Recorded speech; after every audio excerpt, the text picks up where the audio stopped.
الفاظ کی برسات ہے، الفاظ ہند یہ دل سے دل کی بات ہے، الفاظ ہند یہ ہر دل کی آواز ہے، الفاظ ہند یہ۔ معزز ناظرین و سامعین، آداب و سلام۔ ڈاکٹر محمد اظہر حیات آپ سے مخاطب ہیں۔ تحقیقی و تنقیدی مقالات و مضامین کا مجموعہ ایک نئی بات نکل آئی ہے، قسط وار آپ سماعت فرما رہے ہیں۔ آج کی قسط میں سماعت فرمائیے اخلاقی اقدار کے امین کیفی اسماعیلی۔ یہ بات کوئی 1998 کی ہے۔ گجری بازار کامٹی میں لبے سڑک ربانی ٹی اسٹال کے بینچ پر ہم 3 دوست بیٹھے تھے، تبھی ایک بوڑھا شخص کانپتے ہاتھوں سے چائے کی پیالی تھامے ہمیں چائے سرو کرنے لگا۔ ہمارے ایک ساتھی نے غیر سنجیدگی سے، اس میں طنز اور تمسخر شامل تھا، کہا، اظہر تم اکیڈمی کے ممبر ہو، ان کے لیے کچھ کرو۔ میں نے کہا، یہ کون ہے؟ کہا، ارے یہ کیفی اسماعیلی ہیں۔ کیفی صاحب کے کانپتے ہاتھوں کو دیکھ کر میرا دل لرز گیا۔ میں نے ان کے لاغر و نحیف جسم کی طرف دیکھا تو مجھے خود سے خجالت محسوس ہونے لگی۔ مجھے چائے بھی کڑوی لگنے لگی۔ حالانکہ کیفی صاحب کا یہ تعارف بڑے غیر سنجیدہ انداز میں ہوا تھا، مگر کیفی صاحب، ان کی شاعری اور ان کی غربت میرے ذہن میں بس گئی۔ اس کے بعد میں نے اکیڈمی سے ان کے لیے مالی اعانت کروائی اور مہاراشٹر گورنمنٹ سے سالانہ وظیفے کی سفارش بھی کی، جو منظور بھی کی۔ اس واقعے کے بعد سے کیفی صاحب مجھ سے جس خلوص اور محبت سے ٹوٹ کر ملتے تھے، اس سے میں بڑی شرمندگی محسوس کرتا تھا۔ اکثر میں ان کے ٹی اسٹال سے کترا کر نکل جاتا۔ بعد میں پتہ چلا کہ ان کا یہ رویہ ہر خاص و عام کے لیے یکساں ہوتا تھا۔ وہ شعراء و ادبا کی قدر کرتے اور ان کی خدمت میں بچھے جاتے تھے۔ ایک مرتبہ اردو اکیڈمی کے زیر اہتمام بزرگ شعراء کے نام ایک مشاعرے کا انعقاد کیا گیا۔ اس کی کنوینر اکیڈمی کے رکن ڈاکٹر کرن دھوڑ تھی۔ دھوڑ میڈم نے کیفی صاحب میں پدرانہ شفقت محسوس کی اور کیفی صاحب نے دھوڑ میڈم کے سر پر بیٹی کہہ کر شفقت کا ہاتھ رکھا اور دونوں ایک دوسرے کے گرویدہ ہو گئے۔ کیفی صاحب نے 2 نظمیں ان کے لیے کہیں۔ ایک روز ہم ان کے گھر کے گئے تو خوب تواضع کی اور لہک لہک کر کہا، کوئی مہمان نہیں آتا تو میں مغموم رہتا ہوں، خوشی ہوتی ہے مجھ کو مہمان کی میزبانی سے۔ جناب کیفی اسماعیلی مرحوم خلیق، ملنسار، وفا شعار، روادار، منکسر المزاج اور مہمان نواز تھے۔ انہوں نے باغ و بہار طبیعت پائی تھی، تصنع اور بناوٹ سے کوسوں دور تھے، ریاکاری، مکاری اور منافقت سے انہیں نفرت تھی۔ ان کے قول و فعل میں تضاد نہیں تھا۔ وہ بیدار مغز اور جہاں دیدہ تھے۔ افسوس ایسے افراد سے جہان خالی ہو رہا ہے۔ 25 جنوری 2010 کو جس دن ان کا انتقال ہوا، یشودا گرلز کالج ناگپور میں ایک مشاعرہ تھا، جہاں ڈاکٹر کرن دھوڑ بطور مہمان خصوصی مدعو تھی۔ مشاعرے سے قبل دوران گفتگو ہم نے کیفی صاحب کا ذکر بھی کیا۔ ہمیں کیا پتا تھا کہ ہم جن سے ملنے کی بات کر رہے تھے وہ ہم میں نہیں رہے۔ تقریباً 10 روز بعد مجھے ان کے انتقال کی خبر ملی۔ کچھ تو اپنی بے خبری پر افسوس ہوا اور زیادہ اپنے کرم فرماؤں کی ذمہ داری کا خیال آیا۔ بہرحال مرحوم کے گھر تعزیت کے لیے گیا۔ ان کے صاحبزادے ظہیر عادل ربانی سے ملاقات ہوئی۔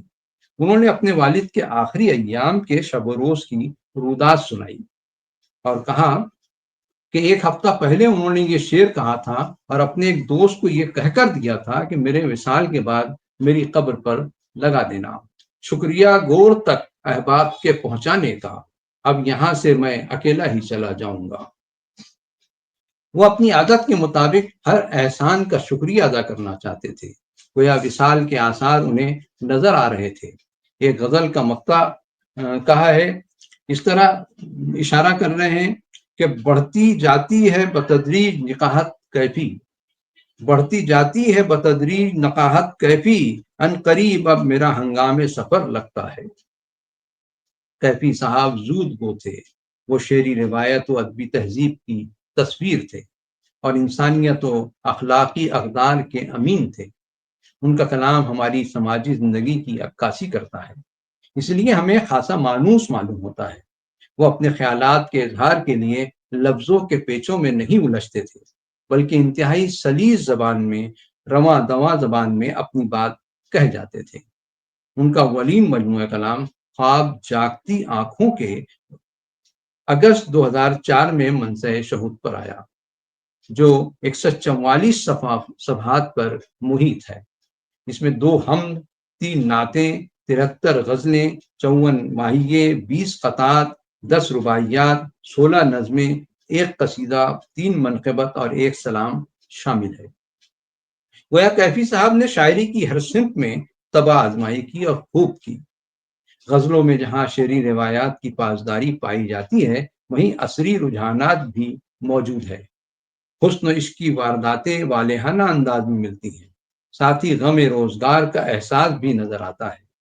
ان کے اشعار صرف لطف و انبساط نہیں پہنچاتے، بلکہ غور و فکر کی دعوت بھی دیتے ہیں۔ دراصل ان کی تمام شاعری کا موضوع انسانیت، تہذیب اور اخلاقی اقدار ہے، اور یہ موضوعات آفاقی ہیں، نیز انسان و انسانیت سے مربوط ہیں۔ یہی وجہ ہے کہ ان کے اشعار سنتے ہی دل میں اتر جاتے ہیں۔ وہ غربت و ثروت، دوستی و دشمنی، تیرگی و نور کے حوالے سے بڑی معنی خیز بات کہتے ہیں۔ کیفی صاحب نے زندگی کو قریب سے دیکھا تھا اور بڑی باریک بینی سے اس کا مشاہدہ کیا تھا۔ یہی کیفیت اور اثر ان کی شاعری کا اصل جوہر ہے۔ ان کے یہاں زندگی کے اتار چڑھاؤ کی ترجمانی نہایت خوش اسلوبی کے ساتھ نظر آتی ہے۔ شاعر کا شعور چونکہ ہمیشہ جاگتا رہتا ہے، اسی مناسبت سے وہ چشم تصور سے خواب بھی دیکھتا ہے۔ شاید اسی حوالے سے ان کے مجموعہ کلام کا نام خواب جاگتی آنکھوں کے رکھا گیا ہے۔ اسی پس منظر میں کیفی صاحب کی غزل کے چند اشعار ملاحظہ فرمائیے۔ بن گیا ہوں ایک مشت خاک جب سمٹا ہوں میں، ہو گئی ہے تنگ دنیا جب کبھی پھیلا ہوں میں، مدتوں چکر لگائے ہیں حریم و دیر کے، مشکلوں سے اپنے در تک شیخ جی پہنچا ہوں میں، عشق نے کیا خوب یہ آئینہ بخشا ہے مجھے، اپنی صورت میں اب ان کو دیکھتا رہتا ہوں میں، ایسا لگتا ہے کہ سچ مچ ہے وہی پہلو نشیں، رات بھر یوں وہ درد دل سے کھیلتا رہتا ہوں میں، میری گہرائی کا اے کیفی ہے اندازہ محال، میری گہرائی کا اے کیفی ہے اندازہ محال، ڈوب جائے گا سمندر اس قدر گہرا ہوں میں۔ چند متفرق اشعار دیکھیے۔ شہر شہر میں فوجیں، گام گام پر پہرے، گیا کیسے، صاف کہہ نہ دوں کیفی باغباں کی سازش ہے، جب گری نہیں بجلی آشیاں جلا کیسے، یہ کائنات کم کسی اسٹیج سے نہیں، ہر آدمی مجھے یہاں ایک اداکار سا لگا۔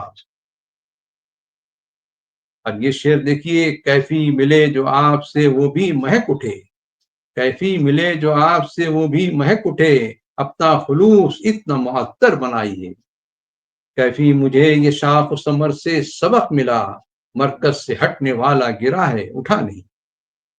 یہ قطعہ دیکھیے جس میں عصری حیثیت موجود ہے، ملک کے حالات پر کیسا بلیغ اشارہ ہے۔ خیال آرزو کاکل کہاں سے لاؤں میں، فسانے گلو بلبل کہاں سے لاؤں میں، لہو لہان نظر آ رہا ہے ملک میرا، غزل میں رنگ تغزل کہاں سے لاؤں میں۔ مرحوم کیفی اسماعیلی کسی مدرسے یا اسکول سے فارغ نہیں تھے۔